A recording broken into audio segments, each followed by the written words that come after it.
All right, guys. 420 fisherman, man, I got to talk about this. Why is that hated on?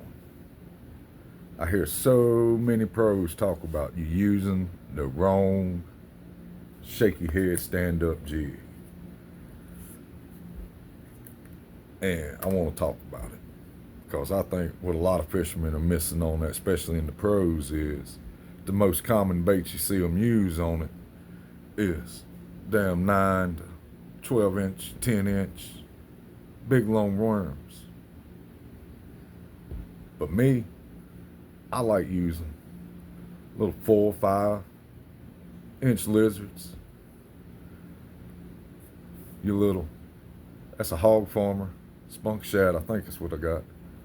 But straight tail, sluggos, little small baits is what I like. And I think the other thing is about how a lot of fishermen rig them up.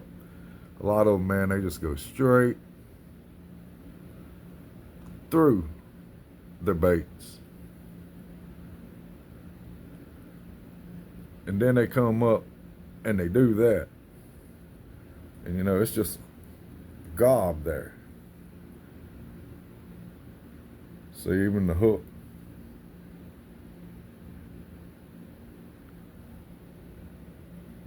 try to get it where y'all can see it. But yeah, it takes a lot of pressure to get there on that. I found when I like to rig them, I like to push down into the hook, get it, and then I cock back in an angle. And I pull it back through. And then I'll stretch it out, pull this back in to get my underhook for when I want to sit there and go up against brush.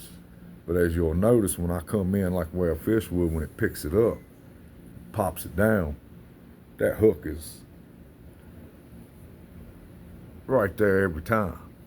And I think that's where a lot of fishermen mess up with it, is they'll put that thing and not stretch this out and make it, you know, that head's locked on the way them heads is made. I don't compare it to the original black ones that had the little piece of lead and you hit the side of your boat, or big bass hit it and crunches down on that little piece of lead there, and that little piece of lead be broke, and then you couldn't use your shaky head no more unless you threaded it on the hook. And I ain't too big of a fan about the threading it on the hook like old Randy Blanca is. I noticed he did a video talking about this, talking about you using the wrong shaky heads and hooking them up wrong. I think a lot of people do hook them up wrong, not getting this as tight as they can get it, so that way when bam, that hook is there, baby, every time. And I'll show you even on the big worms when I do it. Cock that thing up, man. Put your thumb there. Pull it on through. And you'll see, man, that's got a tight stretch from here to where it's on that lock. And then, like I said, I tend to just push up right there and pull that back for when I want to fish cover. The ridge worm ain't a real good one. I like throwing this around a bunch of rocky points. I like throwing the smaller stuff like a lizard, a little spunk shad, stuff like that up against brush and cover a lot and deep brush piles. But yeah, same thing, man. Once that fish bites down, boom, that hook is there. And I already got this trick worm rigged up same way. It's pulled tight. I mean, you can see a little stretch right there.